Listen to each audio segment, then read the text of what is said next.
Welcome to another Fantasy Football Predictive Analytics podcast with Rhys Tiller and one of our favorite repeat guests, Chris Allen. Chris, how goes it? I'm doing well, gentlemen. I mean, we're a month into the season. We haven't seen anything too chaotic, but who knows? I mean, we've got the first London game up on deck on Sunday. But either way, man, I'm excited to get a chance to talk to y'all again. So how y'all doing? We're doing well, man. Football season's always a good season. Absolutely. Yeah. So how's your year been? So far, hectic. I mean, to say the least, but I mean, that has to be the case for everybody that's working in this industry. I mean, we've had just these massive injuries that have completely changed the landscape of like the running back position. And I think like with those injuries, whether it was the Elijah Mitchell thing, then it was like the very next week, I think we had like another big one that popped up, like where folks were having to spend a ton of fab. I think it's just interesting, especially with the Elijah Mitchell thing that happened like earlier in the season.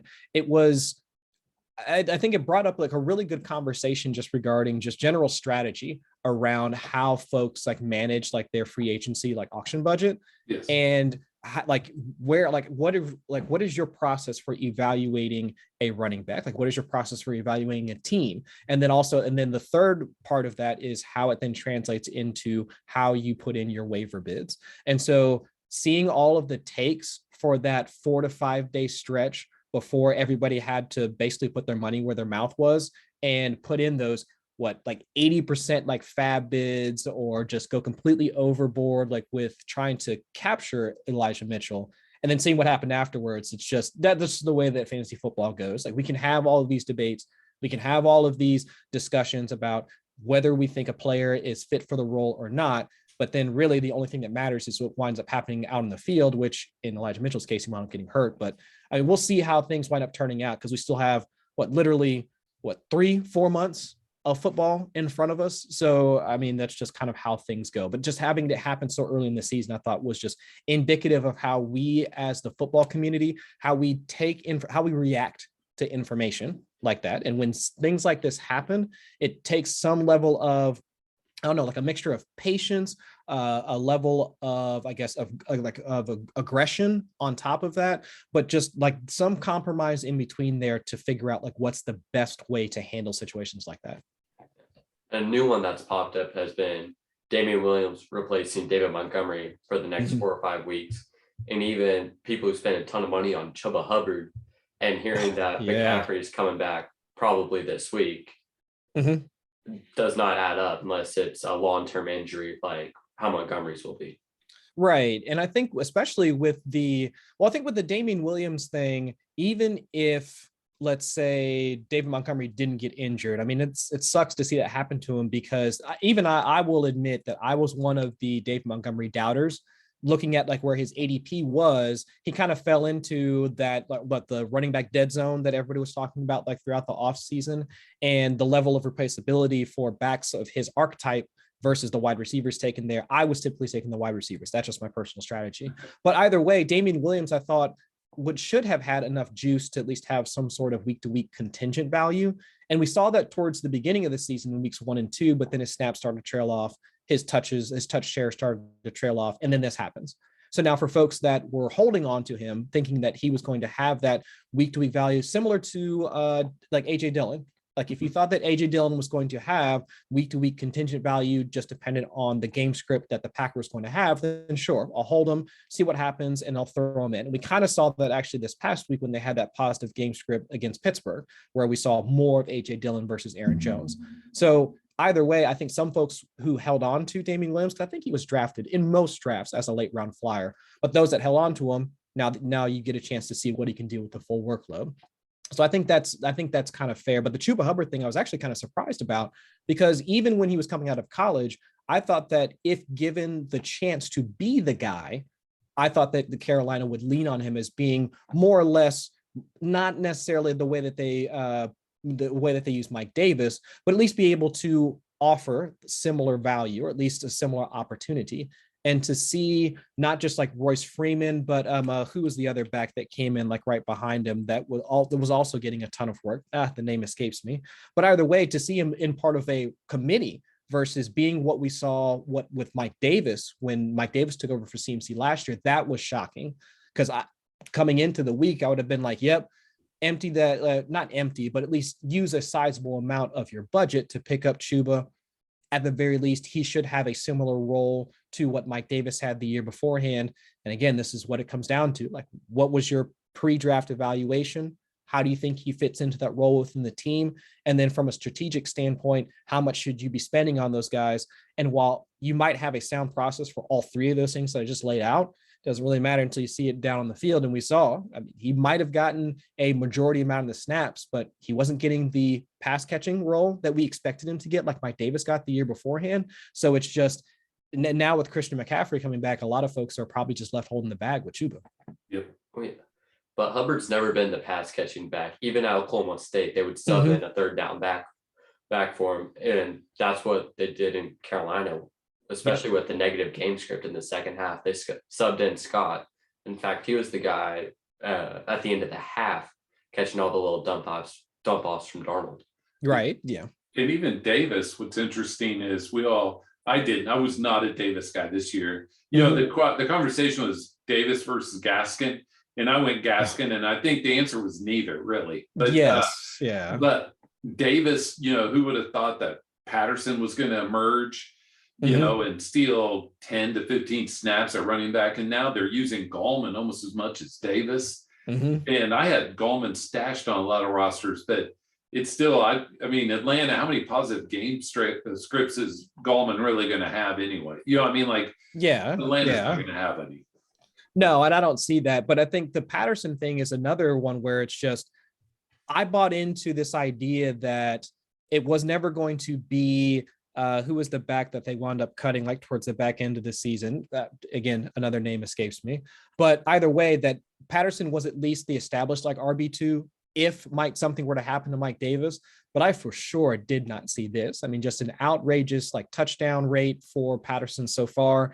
And even though he's really never even eclipsed 33% of the snaps, he just winds up hitting these multi-touchdown games in 3 weeks. He scored like 5 touchdowns, if I'm remembering correctly. The stat that I wound up writing for my write-up on him on Football Guys, that's a nice plug, like right there.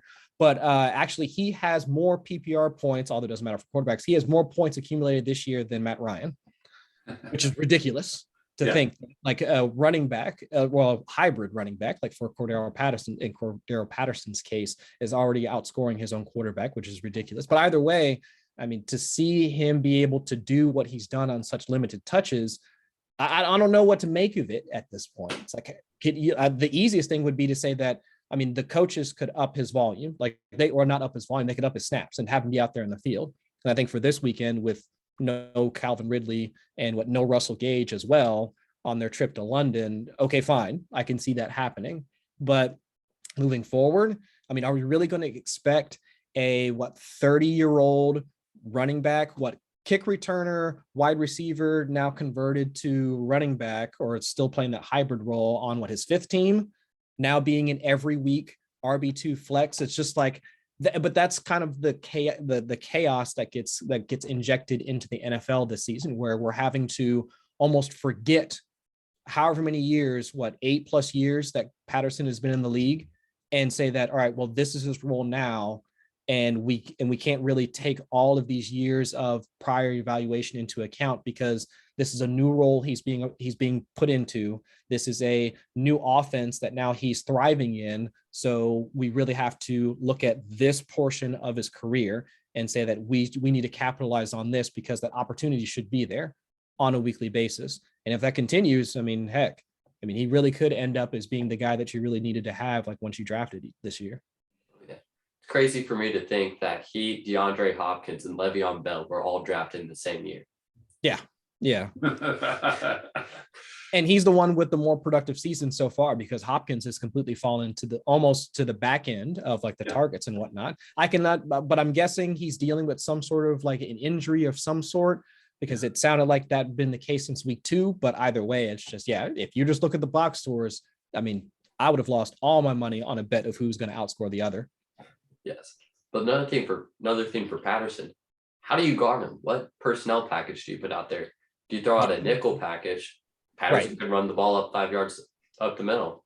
If you run Yeah. out your base 4-3 or 3-4, he's going to burn a linebacker going deep. Yeah, doesn't matter. Or the flat. He's a big Mhm. dude too. Like Yeah. he's yeah. like 6'4", 230. 230. I Yeah. mean, he's a big dude. And still has the juice. So it's like Yeah. he presents the mismatch that, to be quite honest, I'm probably assuming that Arthur Smith looks at him and being like, you know what, I wish I could use Kyle Pitts or get Kyle Pitts in the same situations that Cordell Patterson is. But all of the defense is keying off of Calvin Ridley, Kyle Pitts. And so now having him as that other guy with juice that is not seeing the same defensive attention, it's like you can use that to your advantage. But does Arthur Smith really want to do that? It's almost like, do you want to not necessarily rejigger the entire offense, but do you want to now feature him as another piece to that offense? Or do you want to continue to try and put the focus on Calvin Ridley and Kyle Pitts? Obviously not Ridley this week, but do you still want to try and keep the core tenets of your offense that you tried to create over the offseason? Because it's only been a month, but I mean, is that what you want to keep? Or in order to keep winning games, do you now thrust Patterson back into the limelight? And I'm not a head coach, so I couldn't say either way, but it looks like that would be the optimal way for them to at least continue to stay competitive. But Arthur Smith never had a pass catching running back or one Right. that's designed to catch passes. Henry's now catching a ton of balls now that Smith has Right. left. Yeah. I Yeah. wonder if that's a coincidence or not, No. along with it- Henry's workload. It could be. I mean, I don't know. I mean, I was charting some of Derrick Henry's passing routes actually a couple weeks ago, and Derrick Henry for the majority of Arthur Smith's tenure, Derrick Henry was actually, like, when he was catching passes, only like, what was it, like 30 to 35 per season. I mean, most of those were your generic dump off passes to a running back. I mean, almost 70% of his passes were taken like at or behind the line of scrimmage. It's completely flipped this year. I mean, Derrick Henry is legitimately, he's running slant routes, which is ridiculous to think of a dude that size. I mean, the dude looks like he came from Wakanda. I mean, it doesn't make any sense to see him out there running a slant route or anything like that.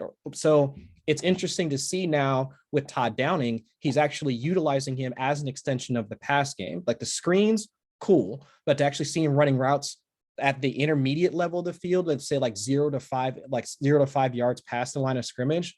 Whew, I mean, I would be scared to be a linebacker watching Derrick Henry run a slant route across the field, and I'm the one that has to make that sort of business decision to get in front of Derrick Henry after he catches the ball. It would not be me. In the safety, but the reason I said it was not a coincidence is that I think part of the equation is Jonnu Smith's gone, and they don't have as much faith in Perks or whoever they roll out, right? Michael Right. Pruitt and so, you have Julio and AJ Brown when their hammies hold up out wide, Yeah. and you need to take advantage of this middle of the field because they're getting all the attention out wide. And Yeah. I just don't see Arthur Smith being that guy that likes to throw those traditional running backs as much. Like the Titans, I mean, think about this. Henry's numbers are going through the roof and Tannehill's are going through the toilet. Right. And it's just an interesting thing. And I guess in this world of fantasy football, I try to believe there's no coincidences and just leave it at that, because once I just have to think that's the way they designed it. It's not pure luck. It is what it is. Yeah. Yeah. And I think that's fair. And looking at the way that, but even historically, look at how Matt Ryan has kind of suffered, like when those coaching changes have happened. I mean, even when he switched from when Kyle Shanahan left, and then he got I think it was like no, it wasn't Mike Smith. I thought it was the guy that went back to coaching in college, if I'm remembering correctly. Man, another name escapes me. Either way, it was like shortly afterwards, like we saw him have that dip in production for a year before it wound up picking back up. So like even still, like I can understand within the first like month or so having that sort of drop off in your play as you're having to adjust to a new system. They're trying to feature a tight end now in their offense a bit more. I mean, even though like Kyle Pitts isn't really your traditional tight end, but either way, I can understand like seeing that dip.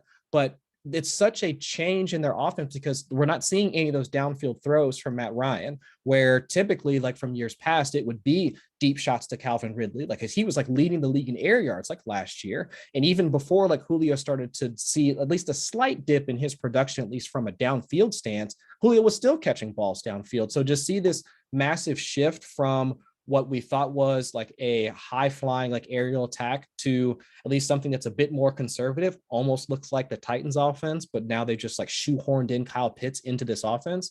It's just, yeah, I do agree with you, Jeff, that it's almost like he's trying to fit the Titans, like the concepts from his time in Tennessee into this offense, but he doesn't have Derrick Henry.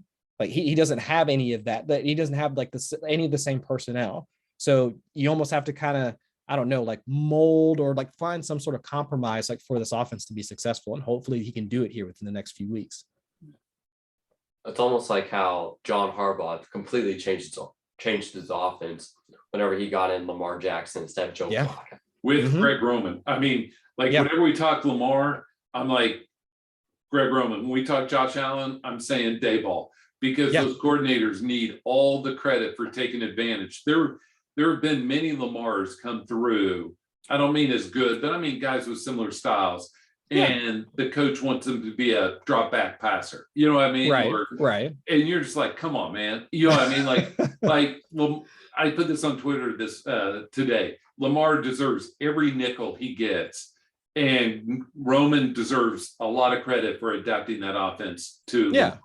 Both can be true. You know what I mean? Like both can be true. Yeah. That's who it was. Steve Sarkisian. That's what I was thinking about like earlier. Name completely like whiffed on that one. He's at Bama. No. Yes. No. He was for a time. Now he's at Texas. He's the Texas head coach. Yeah. So what has surprised you this NFL season? We've mentioned a couple, but what have been some of your other surprises? My biggest surprise has to be Sam Darnold. And I know that he's been on pretty much like the talk of the town. Like even though they wound up losing to Dallas this past week and in like pretty spectacular fashion. But he's had a like fairly decent like turnaround from a quarterbacking perspective. Like I pretty much always been a proponent for Teddy Bridgewater. I didn't think they were going to pull the ripcord on him so quickly. And even when they brought in Sam Darnold, I mean, over the summer, it's just like, okay, Teddy Bridgewater, Sam Darnold. I didn't really see the positive takeaway or like what's the upgrade here. And God, I have to admit that in 4 weeks I've been wrong. 300-yard passing games in a row for Sam Darnold, that he's never done that in his career. His clean pocket efficiency stats are just completely flip-flop from his time when he was with the Jets. I mean, they're not really asking him to push it downfield as much as he did in New York, but even when he does, he's been fairly efficient there.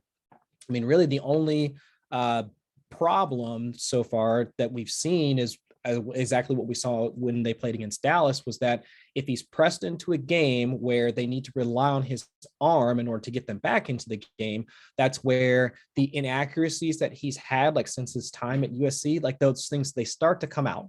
And that's when he throws, like he has the mistake, he throws the interception, then they fall even farther behind. He needs to throw them back into it, and that's when that's when things start to snowball. The second interception on Sunday, I'm not going to put that on him. I mean that Diggs for like the Cowboys, like that dude can play. So like that I don't think that was his fault at all. But it's just those are the types of games that we're starting to get out of Darnold. So if he can continue to stay within structure, what they've called 10 design runs for him so far through 4 weeks, he only got 30 in total in his 3 years in New York.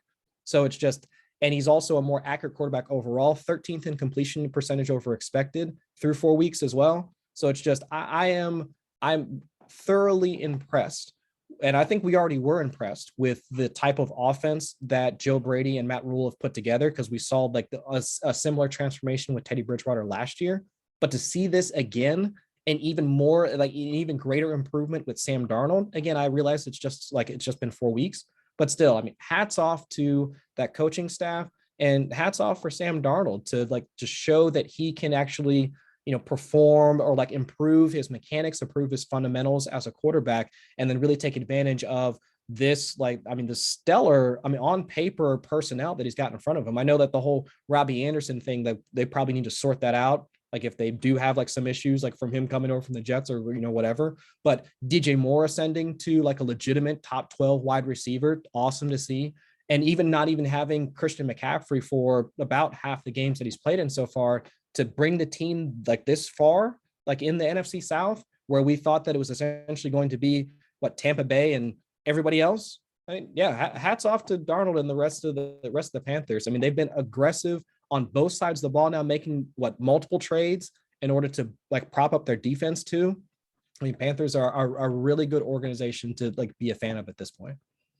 So two quarterbacks from that draft class. Who would you rather have, Darnold or Mayfield? Oh, that's easy for me. That's easy for me. I don't know. Darnold. I'll take Darnold. Same. To be quite honest, I think I would take Darnold. After last week's game, I actually reviewed last week's game for the recap on NBC, and I posed the question to the host, Pat Carrain. It's just like, I don't know, do you really think that the Browns should extend him and what we're assuming is going to be market value for him, which is going to be fairly significant. After we saw, I mean, because it's him, who else? Lamar is probably going to be looking at an extension this year too. So that market is going to be fairly cap heavy for the Browns. And has Mayfield shown them enough that he should be at least deserving of such a large contract? And at this point, I'm not seeing it. I know that that probably gets a ton of hate in Cleveland because they just went to the playoffs and almost beat the Chiefs last year and blah, blah, the whole year with Kitchens, you should just completely throw it out. But it's just, I need to see more. We should have seen more at this point. And we're just not seeing as much as they put around him. But they bring in Jarvis Landry a couple of years ago. They bring in his old teammate, or Landry's old teammate, Odell. They've reconstructed that offensive line around him. Brought in both Nick Chubb and Kareem Hunt. On paper, this should be if not undefeated team, or even sitting at 3-1, you'd think there'd be less questions about that offense than there are.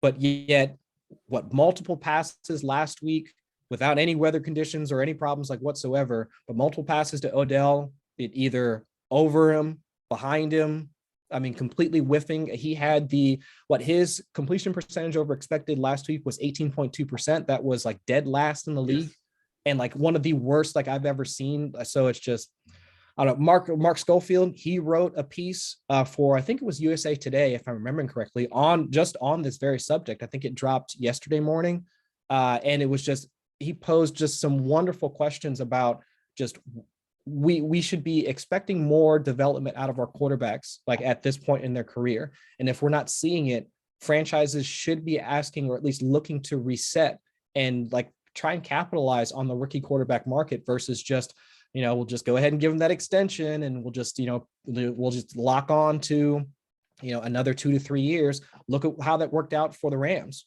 I mean, they're going to be paying for Jared Goff's contract. He's not even there anymore. So it's just, I don't know. I'm not seeing enough from Baker in order to say for certain that he should be their quarterback of the future. And unless the season changes and unless we wind up seeing them go deeper into the playoffs, heck, I'm hoping they at least make the playoffs because, my Bengals are still tied for first. But unless they make another deep run or at least a solid run into the playoffs, I'm not sure Baker's deserving of that extension that most folks think he might. I don't think he is. And you mentioned Goff. Wentz is the same way. Yep. Then, everybody kicks that tire down the road. But I want to talk. All right. So I don't think we live in Oklahoma. Everybody loves Baker. Maybe not so much in this household. But but Darnold is who I want to drive. So he's on the last year of his contract. Uh-huh. So Carolina's got a decision. They built all this around, and they're going to be good enough. They're not going to have a high pick, and they'll probably wish, instead of drafting the cornerback, they went after Justin Fields just for some continuity, let Darnold roll, right? Sure. But I was thinking all the quarterbacks I'd rather, if I have a franchise, I'd rather have Darnold or the player. Mm-hmm. Mayfield's a good one. But if you ask me Darnold or Tua, I love Tua, but it may be Darnold. Yeah, I think it probably would be. I mean, if it's not the injuries for Tua, even when he's been out there, that there's has been almost no consistency. And I'm assuming, and like the pushback to that would be, well, because of the injuries, we can't expect consistency because it's been dealing with one thing or another. But again, from a quarterback perspective, we've only got maybe 3 years. And like we got a window of about 3 years for us to really judge like how good a quarterback is at. And with Tua really starting off his rookie season as rocky as possible, and now into his sophomore season, he's missed half the season or most of the season at this point. It's just, why should we continue to invest in these quarterbacks that are not really showing us any sort of development? They're not showing us that they can be aggressive. They're not showing us they can be accurate as well as being aggressive, like when the team needs them to be, if their defense winds up getting them into new negative game scripts. So I think it's fair, I mean, to ask questions of a franchise to say that if this quarterback isn't doing it, then let's bring in a vet, find a bridge quarterback, try and see if we can hit the lotto on the draft, and just continue moving on without saying that, well, since we spent so much for them or we picked them this high or whatever, we need to give them an extension. It's like, no, I mean, you need to reset your thought. I mean, that's a sunk cost at that point. Exactly. I mean, it might be time to move on.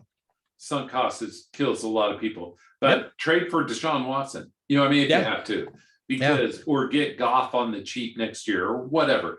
But all I was getting at is, if I roll through all the quarterbacks, I'd rather have Darnold at this stage in their careers than Matt Ryan. I'd rather have Darnold than a lot of the old vets, just because we don't remember this, but he came in as a 21-year-old. We compare him to Baker. Baker's a year or two older than Darnold. And so Darnold isn't that much older than Tua. I mean, when we look at just pure age. Right. And, another year passed and he shakes more of that Adam Gase stuff off of him, Yeah. And I mean, I'm not saying he's going to be great, but could he have a Phillip Rivers type of stretch? Absolutely. I think so.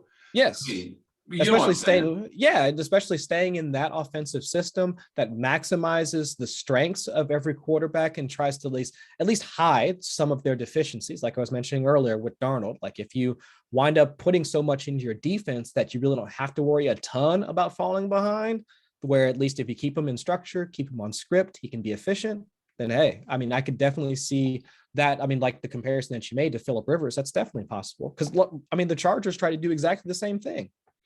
Yeah. But outside Mitchell Trubisky, you guys are talking about second contracts. Mitchell Trubisky is the last quarterback in the first round that I can remember that was not extended by his team that drafted him, that was not cut in his first 3 years. He was the only quarterback the past decade or so drafted in the first round, played 4 years on one team, and then signed with someone else. Yeah. But you mean that started for 4 years? Yes. Or even was on that team for 4 years. Yeah, there's some back in there that were like traded or whatever, like That's what I was saying. Yeah. We don't see teams let quarterbacks in the first round go. Yeah. So the only other one I can think of would be Josh Rosen. Yeah, yes, possibly. But he was gone in a year and a half as well. Yeah, I think, but everybody kind of saw that one coming though. Yeah, but the other side of that is, and I don't want to get sidetracked, Rhys has a bunch of great questions for you, Chris, is that the success percentage for quarterbacks after pick 10 in the first round should not be, but is much higher than the picks number 1 or number 2 in the first round. Mm-hmm. You know what I'm saying? Where was Mahomes? Oh, yeah. Where was, I mean, there's a lot of those guys that Watson was 12. How about Lamar? 32. Yeah, 32. I'm just saying, we rock and roll through that, and we look, there's a lot of these guys that were in the back.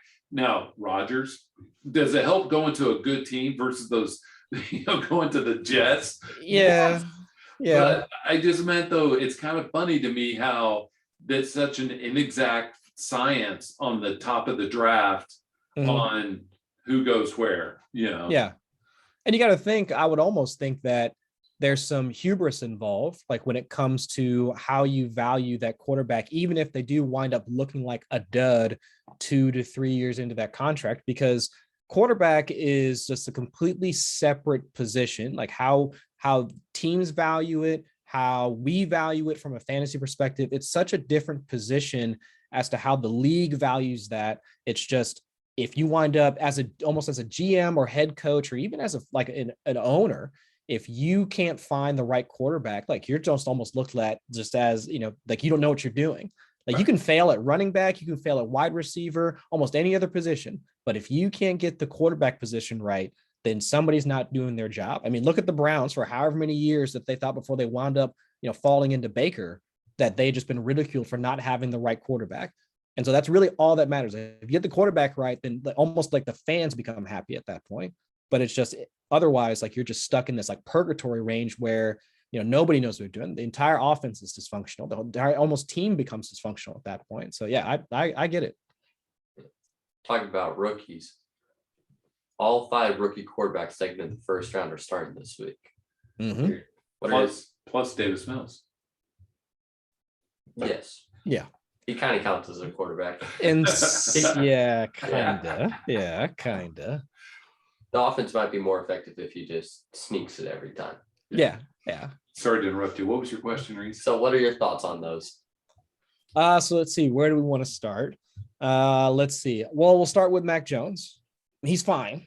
I'm not going to go like too far in one direction saying that, well, because like he went up against Brady. There was a literal headline that said he almost outdueled like Tom Brady. It's like, I don't know about all that, but I'm not going to say that because he had the 2 passing touchdowns, but the offense, it didn't like really cross, like he didn't get past like 300 passing yards yet to pass like 300 passing yards in a game this season. So it's not like he is Brady or even close to what Brady was. He's fine. He's operating within the parameters of that Bill Belichick offense or Josh McDaniels offense rather, but still operating within the confines of that offense. Short passing, efficient passing, not really taking too many deep shots, taking what the defense gives you, great at pre-snap reads, everything that we thought about him, like when he was coming out of Alabama, he's showing that's translated into the NFL. So he's fine. I mean, they add some more on the offensive line, maybe add in an alpha wide receiver because Jacoby Myers is just a role player. Nelson Aguilar is really just a role player. The 2 tight ends are okay. They're fine. But really, like if they add some more to that offense, I think he'll get better, but he's good. I think he's fine. Let's see. Justin Fields. I don't know really what to say about Justin Fields other than I'm hoping that coaching staff winds up actually, putting him in the right situations for him to succeed. I mean, even last week, while Justin Fields himself looked great, the deep ball accuracy still there. Even like some of the intermediate throws he was making still there. I mean, he had like a pretty nasty interception. I mean, but still, for the most part, looked fine. But it's just that offense isn't catered to his strengths. We're not seeing any of like the bootleg action. We're not really seeing like any of those design reads. I mean, heck, the Cowboys are using Sam Darnold the way that we would expect Matt Nagy to use Justin Fields. Like, give him those read option passes, give him those design reads, like get him out there in space, and just not seeing it yet on just like 17 dropbacks last week.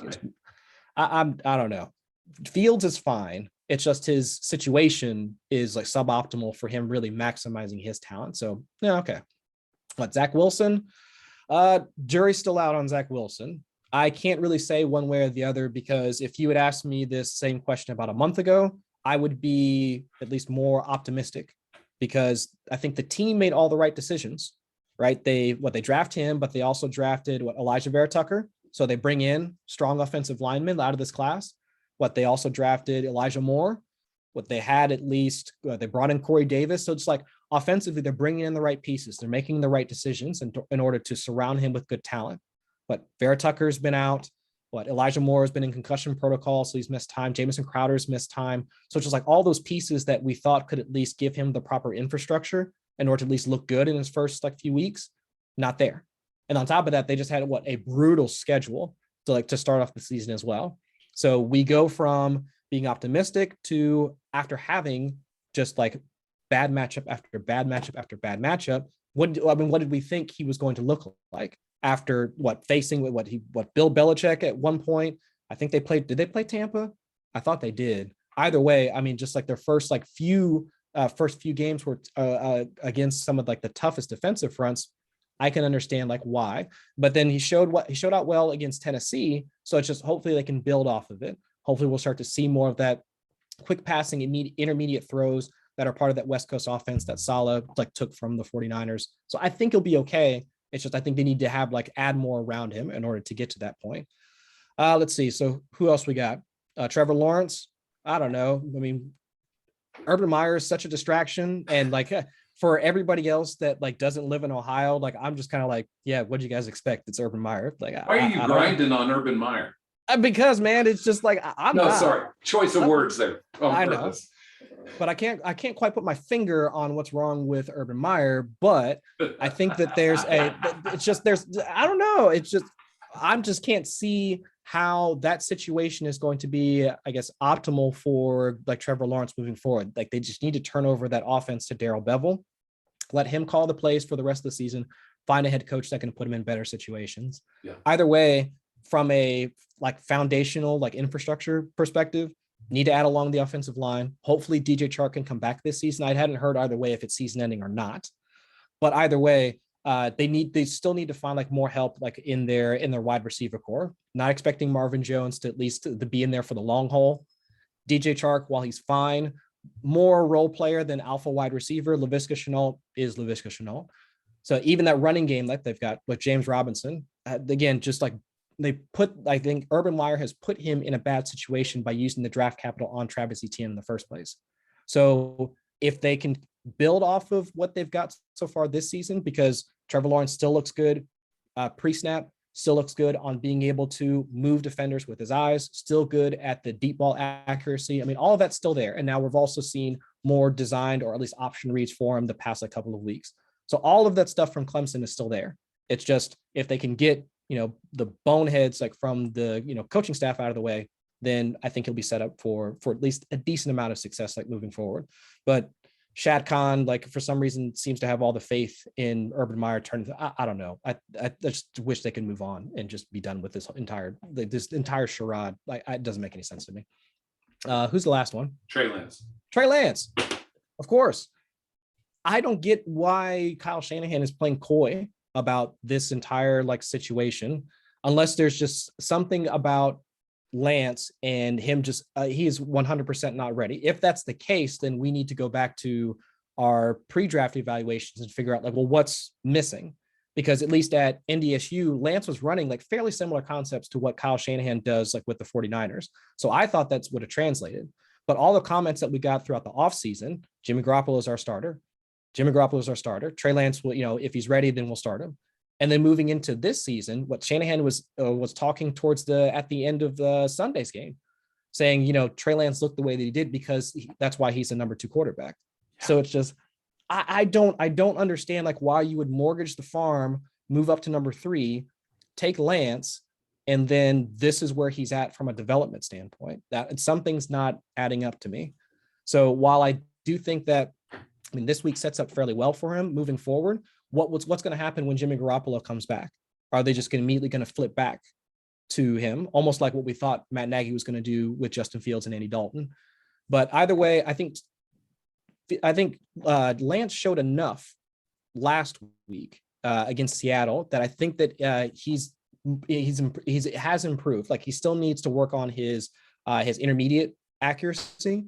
Still needs to work on being able to connect at the mesh point, like if they're going to do some of those design reads. Other than that, I think the more reps, I think we'll start to get him. He'll get back on track, though. Tough division. Yes. Yeah. Mm-hmm. But we were talking earlier about Roman and Daboll designing their offense around Allen. What's Matt Nagy doing? They're still they're trying to turn Justin Fields into Andy Dalton, and they're shocked when it doesn't work. Yeah, that's why they went to Bill Lazor a little bit. But I'm with you, Rhys. Like even when I watch your Bengals, I see them Zach Taylor and company adapting that offense to Joe Burrow. Yes. You know what I'm saying? Like, and that Bengals offense will look even better when T. Higgins is back and Mix is back and they have everybody. Because, Uzoma going off is not the way for long-term success. No. But I just reach your own point there because there's a lot. Look what Dallas is doing with Dak, optimal. Look at what it took Arizona a while to do this with Kyler. Kyler's looking awesome this year. Yep. I'm just saying, we look at these quarterbacks that are flourishing. We're like, hey, they're catering this offense around them. Yes. And I mean, you mentioned Brady and Darnold, right? I mean, I don't know. Rhys has a point there because I have more faith in Shanahan, but I did see a stat that's crazy. Since he's been at San Francisco, they've had one winning season, which shocks me. You know what I mean? Like, we put him on this pedestal. Right. Yeah. And he's had one winning season.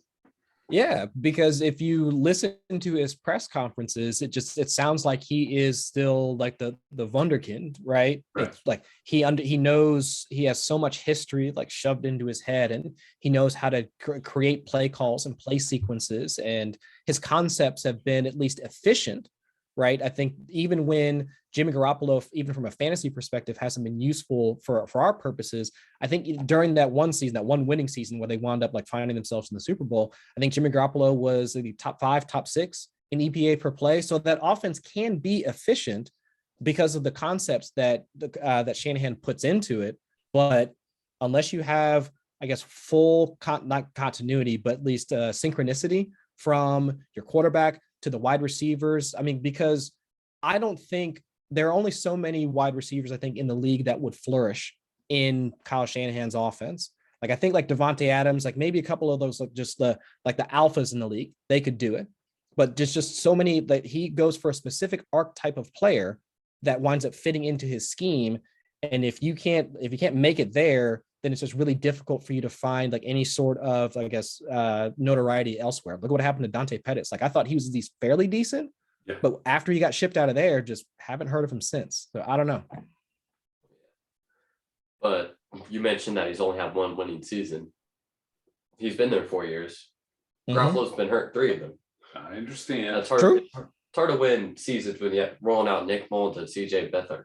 And it's a tough division. Like, you know what, we don't. And so in the fantasy world, we're so quick to say, hey, Kittle's not doing anything or this or that. But we also should say, you know, you look at Dallas, the division Dallas plays in, and you look at the division that San Fran plays in. If they're switched, San Fran has a much better record over that time period. Oh, yeah.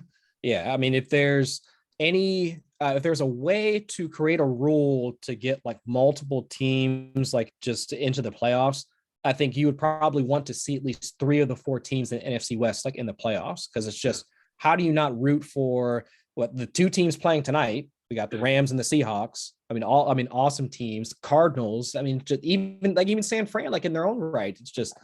It's very difficult. Like, once we get to this playoff system, to say that, man, like, how are any of the teams in the NFC West like not deserving of being here to make that run for the Super Bowl? It's really difficult. It's also could be, talk about being difficult. Only the division winners from the NFC East and the NFC North are going to make it into the playoffs, and there's still a decent chance those 2 get bounced by whoever does the 2 teams that don't win that division. Yeah, right. And same with your AFC West for your Broncos. Like, you can make the case AFC West with the Raiders, the Chargers, the Broncos, and the Chiefs is pretty strong as well. Yeah. So do we just need to get some of those teams like from the NFC West, send them to the AFC South, and then it'll be all good like after that? Because you could take the worst team in those 2 West divisions, and they would win the AFC South going away. Oh, yeah. You have Jacksonville, Houston, 2 of the worst teams, right? Mm-hmm. Then and you Colts, Titans. Yeah. I mean, the Jets beat the Titans. Right. Tell me that. I mean, his Broncos would be undefeated in division games in that division. Oh, yeah. Mm-hmm. Teddy'd be a star. Yeah. Broncos are in the South, right? Yeah. Kind of. Yeah, kind of. Let's tilt that map a little bit and see some gravity. Well, Indianapolis is in the South. I mean, yeah, for sure. I have no idea like how that wound up shaking out, that they wound up AFC South, but whatever. I feel like they're trying to remember their old Baltimore days or something. Yes. That must be it. Yeah, how they just never like redid the map, or however they created the divisions. Who knows? Yeah. So you're the weather expert in the fantasy community. So expert.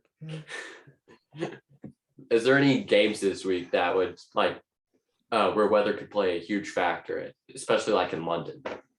Not from what I've seen so far. Like at worst, there's some rain in the forecast. Haven't seen anything to indicate any high wind games.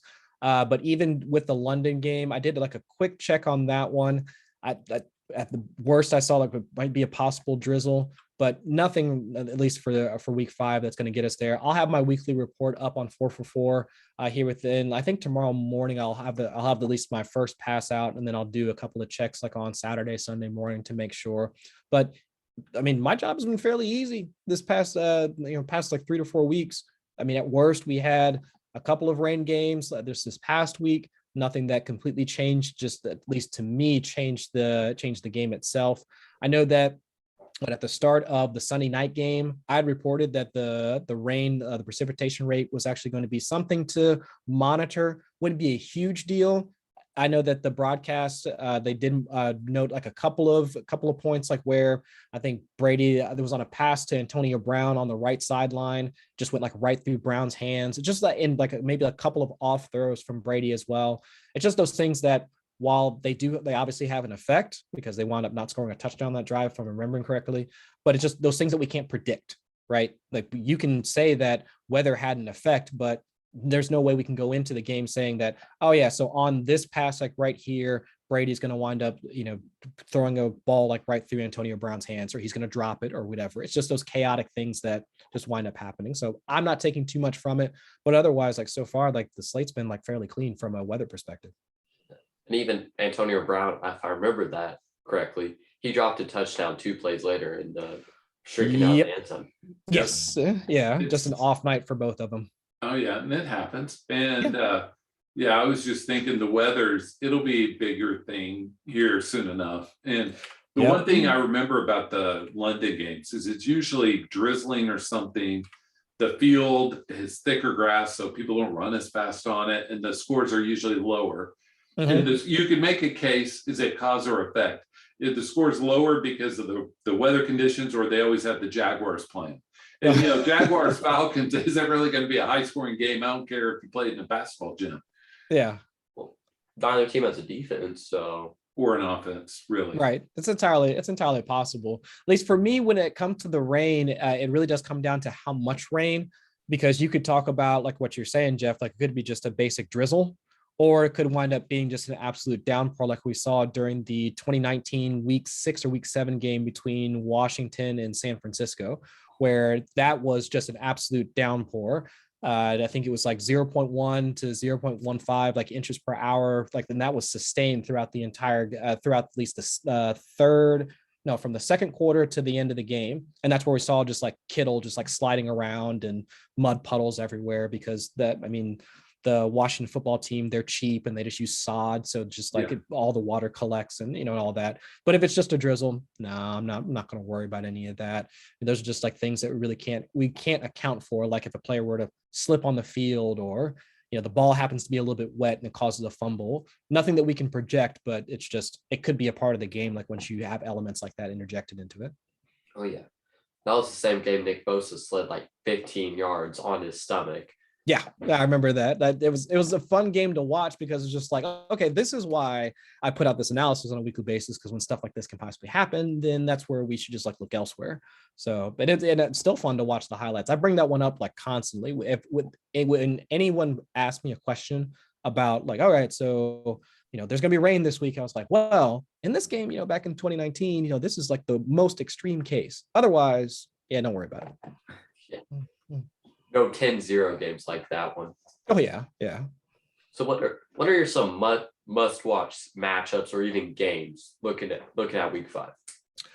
Let's see. I would say that the game that I'm most interested to watch, and this is probably because I'm a homer, but I am like somewhat interested to see like how Cincinnati plays against Green Bay, like when it's in Cincinnati, if I remember correctly. Yes. Yeah, they are home, but that's the one I'm most interested to watch, because like y'all were talking about earlier, when we were I think during the second half of the Thursday night game last week, like where, the Bengals were trying to come back against Jacksonville, you started to see Zach Taylor allowing Joe Burrow, like kind of forming that offense around Joe Burrow. Like we're seeing like more empty sets and more quick passing and just more of that stuff that Joe Burrow was used to back at LSU. And we saw like parts and pieces of that during his rookie season before he got knocked out. And that's where we saw that whole passing game start to click. And I think that you would probably need to have like an established passing game against Aaron Rodgers. That's just a thought, especially if Joe Mixon winds up sitting this week. So if they can't rely on the running game, I mean, I don't know like what Samaje Perine and Chris Evans are going to be able to do, but either way, I would think you would need to have at least a decent passing attack going up against Aaron Rodgers.